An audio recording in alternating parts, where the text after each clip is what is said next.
வணக்கம். சற்று முன் கிடைக்கப்பெற்ற மிக மிக முக்கியமான செய்தி ஒன்று வெளியாகி உள்ளது. அனைத்திந்திய அண்ணா திராவிட முன்னேற்ற கழகத்தில் ஓபிஎஸ் அவர்களுக்கு கிடைத்த மிகப்பெரிய ஒரு வெற்றி. முன்னாள் அமைச்சரான செம்மலை மற்றும் KP முனுசாமி மற்றும் அதிமுகவின் அவைத்தலைவர் தமிழ்மகன் உசைன் அவர்கள் தற்பொழுது ஓபிஎஸ்ஸிற்கு ஆதரவாக செயல்பட தொடங்கிவிட்டார்கள். முன்னாள் அமைச்சர் செங்கோட்டையன் அவர்களது பேச்சை கேட்டு அதிமுகவின் நோக்கம் ஆட்சியை கைப்பற்ற வேண்டும், அதிமுகவின் நோக்கம் மக்களை பாதுகாக்க வேண்டும், மறைந்த முதல்வர் ஜெயலலிதா அவர்களது பெயரை நிலைநாட்ட வேண்டும். இதற்கு இடையூறாக இருக்கக்கூடியது அதிமுகவில் எடப்பாடி பழனிசாமி அவர்களது செயல்பாடுகள் மட்டும்தான். செயற்குழு கூட்டத்திற்கு முன்பாக அதிமுகவின் அவைக்குழு ஆலோசனை கள ஆய்வு கூட்டத்தின் கூட பல்வேறு பிரச்சனைகளும் மோதல்களும் ஏற்பட்டு எடப்பாடி பழனிசாமி அவர்களுக்கு எதிராக போராட்டங்களும் நடைபெறக்கூடிய வகையில் அமைந்தது.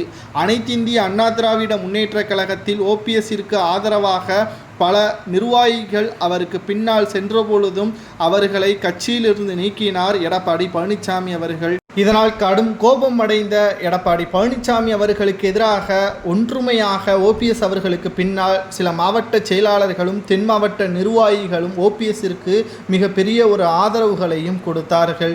குறிப்பாக ராமநாதபுரம் நாடாளுமன்ற தேர்தலில் சுமார் 35% விழுக்காடு ஓபிஎஸ் அவர்கள் சதவீத வாக்குகளை பெற்று அதிமுகவின் வேட்பாளரை டெபாசிட் இழக்கவும் வைத்தார் ஓபிஎஸ் அவர்கள். இதற்கு மிக முக்கியமான காரணம் அதிமுகவில் ஓபிஎஸ் அவர்களுக்கு இருக்கக்கூடிய செல்வாக்கை நிலைநாட்டுவதற்குத்தானே தவிர எடப்பாடி பழனிசாமி அவர்களை தோற்கடிக்க வேண்டும், அதிமுகவை தோற்கடிக்க வேண்டும் என்பது அல்ல.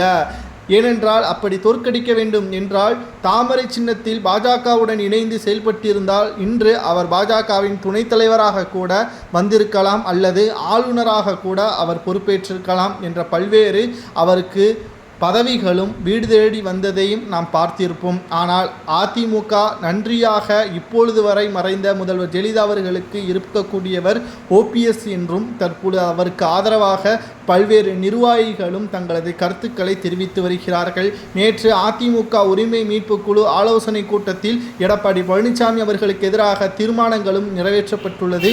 இதில் ஓபிஎஸ் அவர்கள் நிச்சயமாக புதிய பதவியை பெறுவார் என்றும், மறைந்த முதல்வர் ஜெயலலிதா அவர்களது பொதுச் செயலாளர் பதவியை தட்டி பறித்தது எடப்பாடி தான் என்றும், அதற்காகவே அவரை கட்சியிலிருந்து நீக்க வேண்டும் என்றும் பல்வேறு துரோகத்தை எடப்பாடி செய்திருக்கிறார். கொடநாடு கொலை மற்றும் அனைத்தும் எடப்பாடி வழக்கு நிலுவையில் உள்ளதும் குறிப்பிடத்தக்கது.